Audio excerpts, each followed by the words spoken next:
ମୁଁ ଆଜି ଏମିତି ପହଞ୍ଚିଯିବି କେବେ ଭାବିନଥିଲି। ହ୍ୟାଲୋ ଭାଇ ମାନେ, ଆପଣମାନେ କେମିତି ଅଛନ୍ତି? ଆଶା କରୁଛୁ ଭଲ ଥିବ। ତ ଆଜି ଆମେ କୁଆଡ଼େ ବୁଲିବା ପାଇଁ ଆସିଛେ, ତ ଏଇଟା କେଉଁ ଜାଗା ଆପଣମାନେ ଜାଣିବା ପାଇଁ ଚାହୁଁଛନ୍ତି ତ ଭିଡ଼ିଓକୁ ଲାଷ୍ଟ ପର୍ଯ୍ୟନ୍ତ ଦେଖନ୍ତୁ। ଫାଇନାଲି ଆମେ ପହଞ୍ଚିଗଲି ଏଇ ପିଛାମୁଣି ହୁଲି, ଯୋଉଟା ଆମର ବାଲେଶ୍ୱର ମୟୂରଭଞ୍ଜକୁ ଲାଗିକି ଅଛି ଦିଟାକୁ। ତ ଦେଖନ୍ତୁ କେତେ ଲୋକ ହେଇଛି, ଆମେ ସନ୍ଧ୍ୟା ପାଖାପାଖି କେତେ ଭିଡ଼।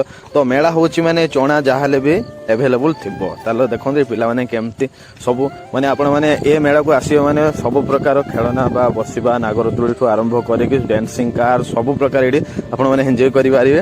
ଆଉ ଦେଖନ୍ତୁ ଖାଲି ଏଇଠି କେମିତି ଏନ୍ଜୟ କରୁଛନ୍ତି। ଯେମିତି ବି ଏନ୍ଜୟ କରିବା ପାଇଁ ବସୁଛନ୍ତି ସେମିତି ବି ତାଙ୍କର ଡର ଲାଗୁଛି ହେଲା। ତ ଦେଖନ୍ତୁ ଏଇଟା ସବୁ ପିଲାମାନଙ୍କୁ ଖେଳିବା ପାଇଁ କେତେ ମାନେ କହିବାକୁ ଗଲେ ଆପଣମାନଙ୍କର ଏନ୍ଜୟମେଣ୍ଟ କରିବା ପାଇଁ ପ୍ରବଳ ଜିନିଷ ଏଠି ପଡ଼ିଛି। ତ ବହୁତ ପ୍ରକାର ଏନ୍ଜୟ ଆପଣମାନେ ପାଇପାରିବେ।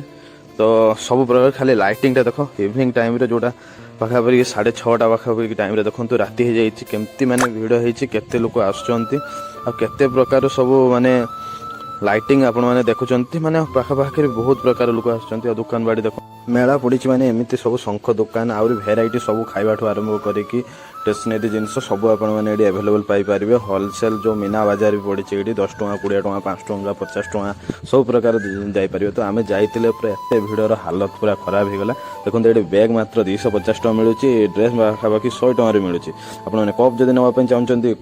ଏବେ ଆମେ ମେଳା ବୁଲିକି ଘରକୁ ଏବେ ଯାଉଛି। ତ ଭିଡ଼ିଓ ଯଦି ଆପଣମାନଙ୍କୁ ଭଲ ଲାଗୁଥିଲା ପ୍ଲିଜ୍ ଆପଣମାନେ ସପୋର୍ଟ କରିବେ। ଜୟ ଜଗନ୍ନାଥ।